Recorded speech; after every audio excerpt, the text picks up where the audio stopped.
Olá, eu me chamo Iolene Lima, sou pedagoga, psicopedagoga e durante anos fui alfabetizadora. Você está assistindo o segundo vídeo de uma série de vídeos sobre alfabetização. Vamos lá, as dicas de hoje? Papel e caneta? Ou então, não sei se você decidir gravar? Vamos lá, queridos. Esse é um vídeo dedicado às famílias, dedicado aos pais, então eu não vou fazer aqui conceituações pedagógicas nem teóricas, porque não é a finalidade deste vídeo. Alfabetização. Tem gente preocupada porque nós estamos agora, este é o ano de 2020, e nós estamos em épocas de pandemia com as nossas escolas fechadas e as crianças em casa. E eu recebo muitos WhatsApps, mensagens por meio das mídias sociais, Facebook, Instagram, né? Com mães aí, colegas preocupadas, dizendo: Iolene, meu filho tá no primeiro ano, ou tá no pré-2, tem 5 anos, 4 anos, como é que fica a questão da alfabetização? Esse é um ano perdido?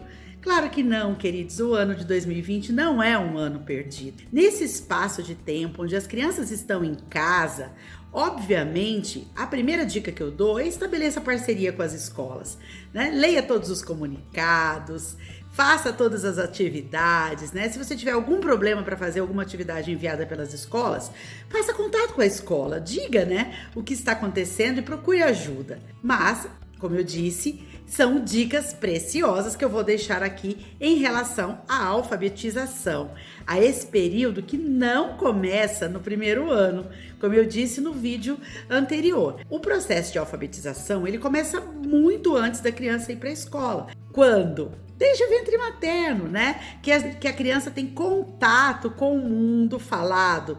E a alfabetização escrita, ela inicia quando a criança tem contato com o mundo escrito. Dentro da alfabetização, na questão alfabetização, é muito importante o vínculo socioafetivo. Por isso que alguns pais, né, algumas famílias estão preocupadas com relação a esse tempo que as crianças estão em casa. E realmente faz muita diferença, né? A relação com o outro, com o colega, com a coleguinha, né? Com a professora ou com os professores. Tudo isso contribui muito, o fato do ambiente ser preparado para a alfabetização. As escolas têm ambientes alfabetizadores, isso ajuda bastante também. Mas enfim, as crianças não estão na escola e agora a gente precisa fazer aí uma cooperação. Dar as mãos, escolas e famílias, para potencializar a alfabetização para a educação das crianças não pararem. Então aí, algumas dicas. Se a criança está em fase de escrita no caderno, gente, precisa falar o óbvio. Sabe qual é o óbvio? A gente escreve da esquerda para a direita. Então, se você precisar, coloque até uma setinha, né? Com lápis bem fraquinho na linha, tá? Começando ali da esquerda, indo para a direita, com a pontinha da seta indo para a direita, para mostrar para a criança qual é o sentido da escrita. Em qual sentido, não no sentido metafórico, né? No sentido real, no sentido aí geométrico da escrita, que a gente começa da esquerda e vai para a direita.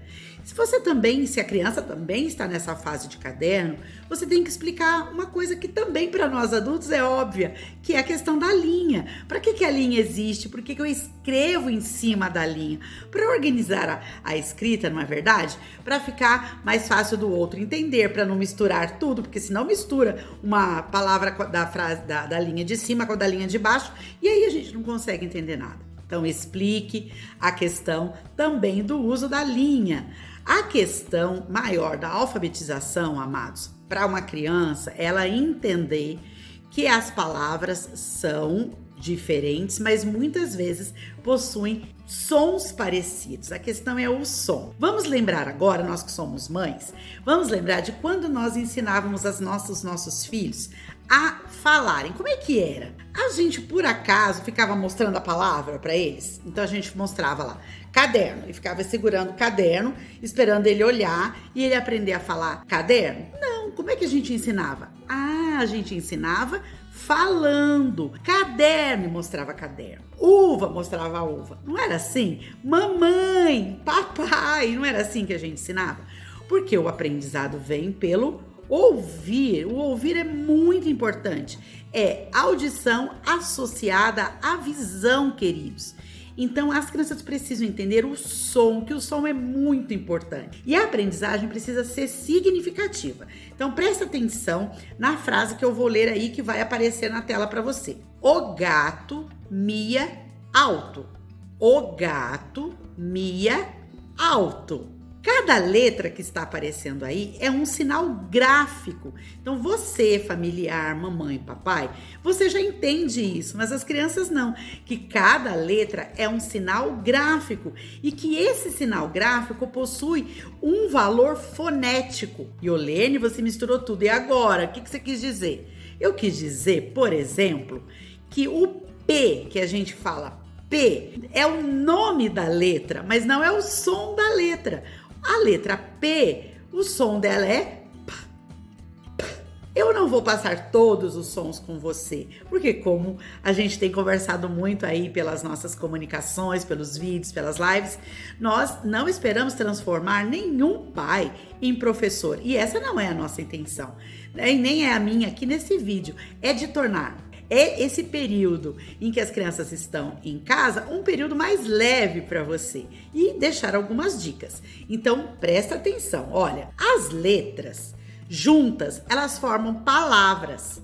Então, nós temos o nome das letras e nós temos, queridos, o som das letras. Então, eu vou começar aqui, vou deixar algumas dicas de algumas atividades para vocês, começando pelo ensino das vogais. Então, se a sua criança tem aí 4, 5 anos, está nessa fase de alfabetização, 6 anos, né? Intensifique o som das vogais. É mais fácil, rapidamente eles entendem, rapidamente eles aprendem. Então, vamos lá? Algumas dicas para o ensino das vogais. Então, vamos apresentar uma lista para as crianças, ok? Como eu disse no vídeo anterior, você vai escrever esta lista somente com letras maiúsculas.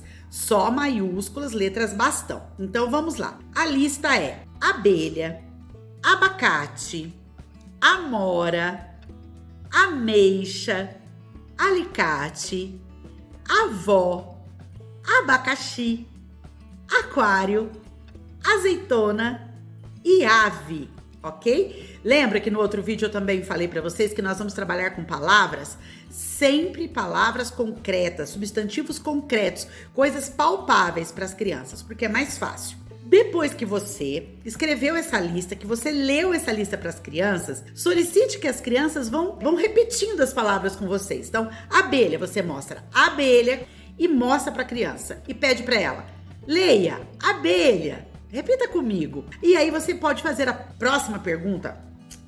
Genial. Com que letra, com que som começa essa palavra? A abelha começa com A. E a avó começa com A. E a ameixa? E assim você vai repetindo cada uma das palavras. Então leia sempre e com muita alegria, criando um ambiente bem prazeroso mesmo.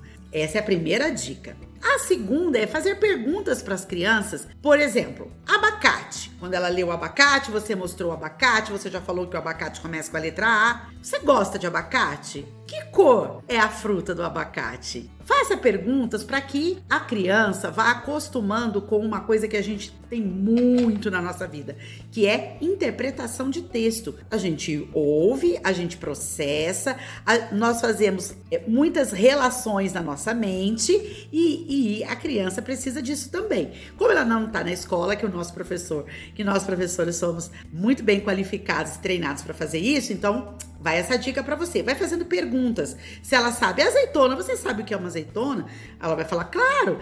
Azeitona tem gosto de quê? Então vai fazendo perguntas para estimular não só o pensamento, mas para estimular a relação da coisa azeitona com a palavra azeitona, ok? Segunda dica, conte muitas histórias.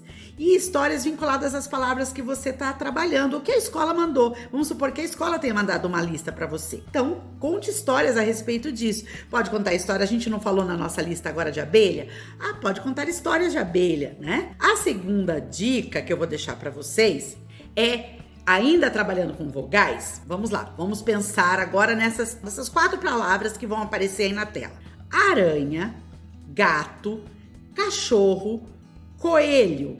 Repetindo, aranha, gato, cachorro e coelho. Você pode mostrar essas palavras, lembram-se sempre em caixa alta, e falar com a criança: tem letra A nessas palavras? Ah, então pode ser que a letra, né, o sonzinho, pode ser que ele apareça no meio das palavras. E pede para a criança mostrar. Aranha, onde tem a letra A? Gato, onde tem a letra A? Cachorro. E coelho? Ai, coelho não tem letra A, é uma palavra invasora. E aí você faz uma brincadeira com as crianças, que eles gostam muito disso. Sempre assim, de forma bem lúdica, bem leve, bem tranquila. Próxima dica. Você pode pedir para a criança: me diga agora mais 2 palavras que comecem com essa letra, com a letra A. Não pode ser nenhuma das palavras que eu falei para você ou que eu mostrei para você. E assim nós vamos estimulando a criança a pensar, nós vamos aumentando o repertório, vocabulário, dando para a criança mais palavras, adicionando palavras na mente das crianças e no repertório. Elas vão aprendendo novas palavras com novos significados. Isso ajuda muito na alfabetização. Quanto melhor o repertório, ou maior o repertório, o vocabulário de uma criança, mais facilidade para a alfabetização elas terão. Essas dicas que eu deixei aqui com a letra A, você pode repetir com a letra E, I, O, U, ou seja, com as vogais. Se liga no meu próximo vídeo. O próximo vídeo eu vou falar sobre dicas para estimular a alfabetização por faixas etárias, por idade. Eu vou falar sobre alguns jogos, algumas brincadeiras que a gente pode começar a partir do berçário, ou seja, com 1, 2 meses de idade. Se liga, se inscreve aí no meu canal Iolene Lima, ativa o sininho para que você receba o próximo vídeo e compartilhe com alguém aí do seu conhecimento, do seu círculo de amizades que tem criança nessa faixa etária da alfabetização.